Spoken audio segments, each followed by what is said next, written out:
There was a time when she believed relationships only ended with screaming, betrayal, or someone walking out the door forever.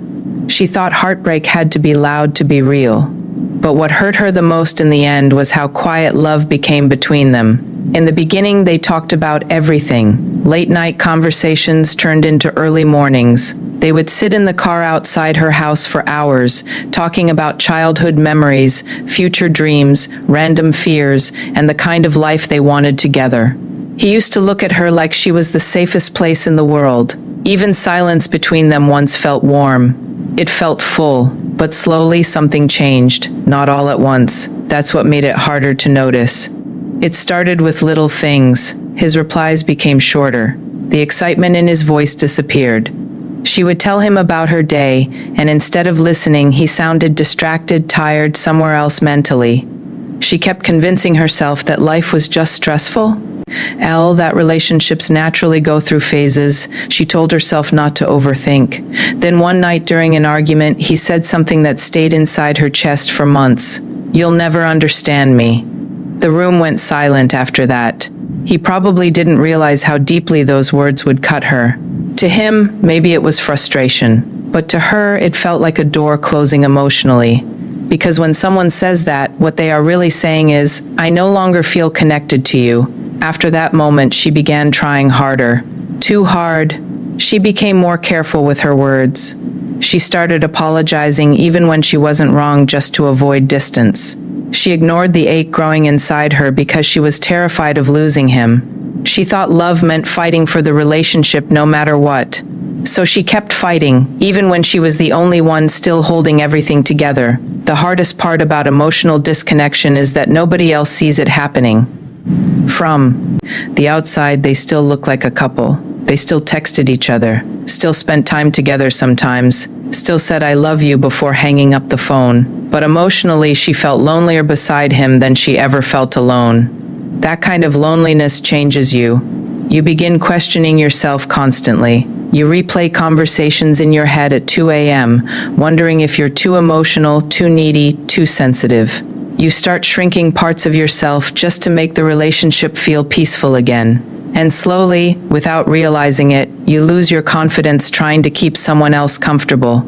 One night, she finally asked him the question she had been avoiding for months. "Do you even still want this relationship?" He didn't answer immediately. And honestly, that silence hurt more than anything he could have said. Because deep down, she already knew. Sometimes relationships don't end because two people stop loving each other completely. Sometimes they end because one person stops showing up emotionally. And love cannot survive long-term in a place where vulnerability feels unsafe. What broke her heart wasn't just losing him. It was realizing how long she had abandoned herself trying to save someone else. She spent so much time trying to become easier to love that she forgot she deserved love that felt natural, honest, and reassuring. After the breakup, everything reminded her of him. Songs, streets, coffee shops, even random moments during the day felt heavy. She missed him in ways she couldn't explain to anyone. Not just the relationship, but the version of herself that once believed they would make it. But healing did something beautiful to her over time. She started noticing how exhausted she had been for months, how anxious she became every time his name appeared on her phone, how she constantly feared saying the wrong thing. She realized love was never supposed to feel like emotional survival. And slowly, she began rebuilding herself. She spent more time alone without trying to escape the silence. She reconnected with friends she ignored while trying to save the relationship. She started journaling her feelings instead of begging someone else to validate them. She learned that attachment can make you hold on to people long after they stop holding on to you. The biggest lesson came when she finally understood this truth. When someone repeatedly makes you feel emotionally unwanted, unheard, or invisible, your pain is not coming from overthinking. Your heart is reacting to emotional neglect. That realization changed her completely. Now, when she thinks about love, she no longer thinks it's about begging someone to stay. She thinks love is consistency, effort, emotional safety, honest communication. It's two people choosing each other even during difficult seasons. Real love does not leave you constantly questioning your worth. And maybe that's the painful beauty of heartbreak. Sometimes losing the relationship the very thing that helps you find yourself again. Because the truth is, the most dangerous words in a relationship are not always angry words. Sometimes the real ending begins the moment someone makes you feel alone while they're still standing right beside you. She used to think missing someone meant they were meant for you. That's what made letting go so difficult. Even after all the crying, all the disappointment, all the nights she went to sleep feeling emotionally drained, she still missed him every morning. And that confused her. How could someone hurt you so deeply and still feel like home at the same time? That's the dangerous thing about emotional attachment. It doesn't always care whether the relationship is healthy.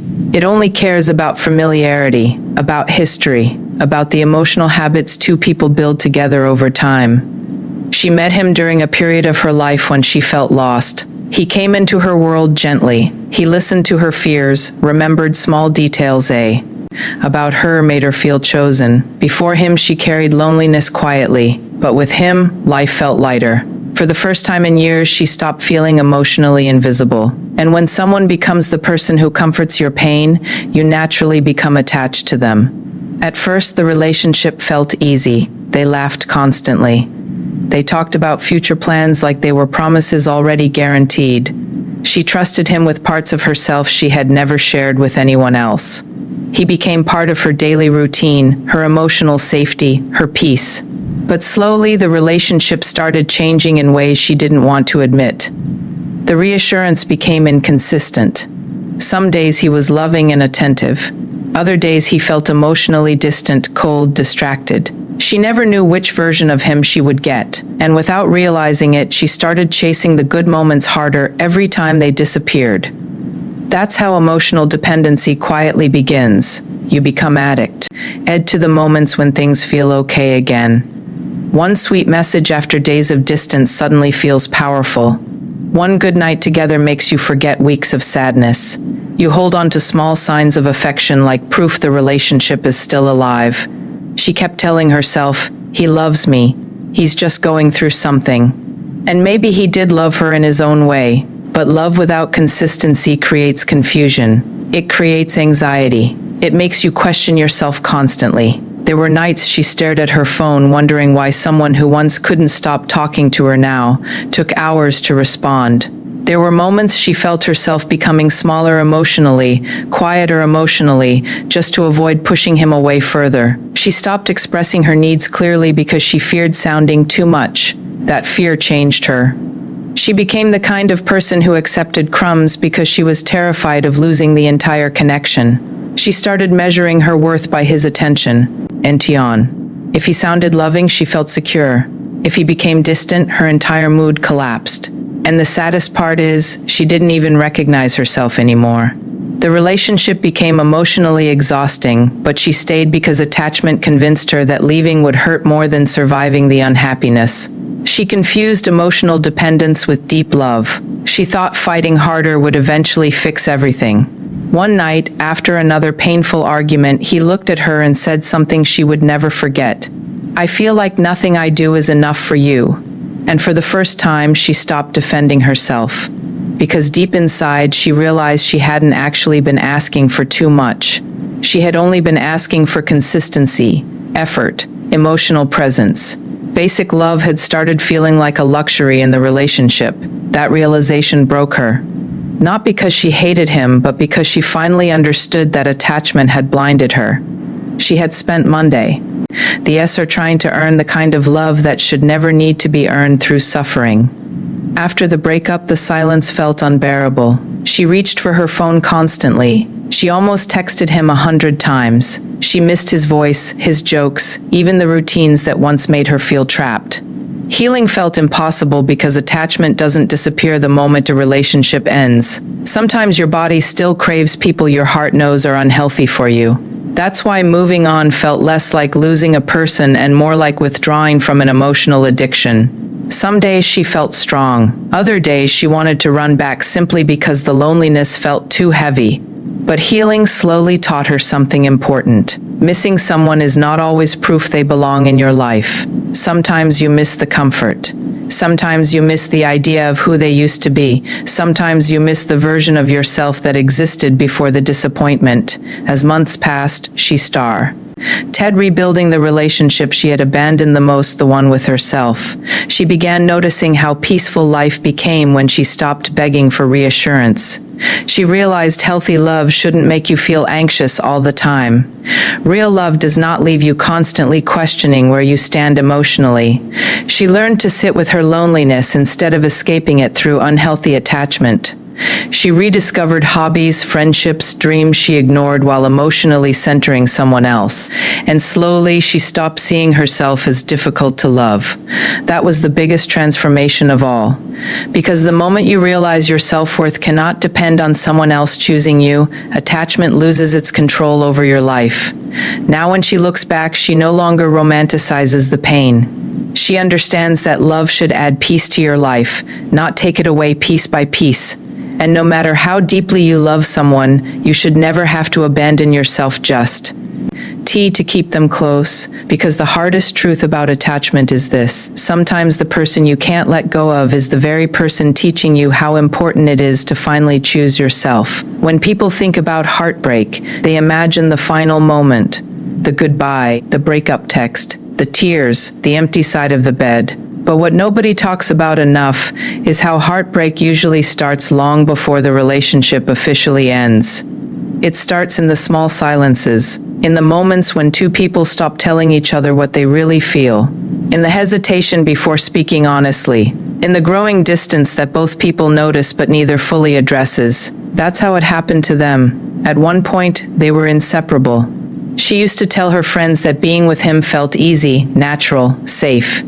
They could spend hours together doing absolutely nothing and still feel connected.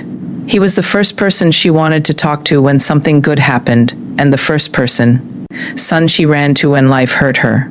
He knew her fears, her insecurities, the parts of herself she hid from everyone else. And for a while, she believed that kind of connection would last forever. But over time, something shifted between them, not dramatically, quietly. He became harder to reach emotionally. Conversations that once felt deep became surface level. Whenever she tried asking him what was wrong, he would say, "I'm fine," in that empty tone people use when they don't actually want to talk. She could feel him slipping away emotionally, but every time she tried pulling him closer, he pulled back even more. At first, she blamed stress, work, life, timing. She kept making excuses because admitting the truth felt terrifying. Nobody wants to accept that the person they love is emotionally leaving the relationship while still physically staying. But love changes when communication disappears. Without honesty, assumptions grow. Without vulnerability, resentment grows. And research. NTMENT is dangerous because it turns small misunderstandings into emotional walls. They started arguing over little things, not because those things truly mattered, but because deeper feelings were hiding underneath every conversation. She wanted reassurance but didn't know how to ask for it without sounding needy. He felt overwhelmed but didn't know how to express it without sounding cruel. So instead of communicating honestly, they both started protecting themselves emotionally. And protection slowly became distance. One night, they sat across from each other at dinner, barely speaking. The silence between them felt heavier than any argument they had ever had. She kept hoping he would notice her sadness and ask what was wrong. He kept pretending everything was normal because facing the tension felt uncomfortable. That's the painful thing about emotional disconnection. Sometimes both people are hurting at the exact same time, but neither knows how to reach the other anymore. As the months passed, she started feeling lonely inside the relationship. Not lonely because she was physically alone, but lonely because she no longer felt emotionally seen. She missed the version of him who used to ask about her thoughts, who listened carefully, who noticed when her smile looked forced. Now, whenever problems came up, he avoided them. He would shut down during difficult conversations or say things like, "I don't want to argue," even when she wasn't trying to fight. She wasn't asking for perfection. She was asking for emotional presence, but avoidance has a way of making love feel one-sided. The more he withdrew emotionally, the harder she chased connection. She started over-explaining herself. overthinking every interaction, watching his mood carefully just to avoid pushing him away further. She became emotionally exhausted trying to maintain closeness with someone who no longer knew how to meet her halfway. And eventually, resentment replaced intimacy. Not because I stopped loving each other completely, but because unresolved pain kept piling up between them. Every ignored feeling became another brick in the wall growing between their hearts. Then came the night everything finally broke. She looked at him with tears in her eyes and asked, "When was the last time you actually felt happy with me?" He stared at the floor for a long time before answering, and in that silence she realized something devastating. Sometimes people stay in relationships long after they emotionally leave them. The breakup itself was heartbreaking, but strangely it wasn't shocking. The real grief had already been happening slowly for months. She had been mourning the relationship while still inside it, mourning the connection they used to have, mourning the effort, the closeness, the emotional safety that disappeared little by little. After it ended, she spent weeks replaying everything in her mind, wondering if better communication could have saved them, wondering if loving him differently would have changed the outcome. But healing eventually taught her something important. Relationships don't survive on love alone. They survive on honesty, emotional safety, vulnerability, and the willingness to keep choosing each other even during uncomfortable conversations. Love cannot grow where people stop expressing their real feelings.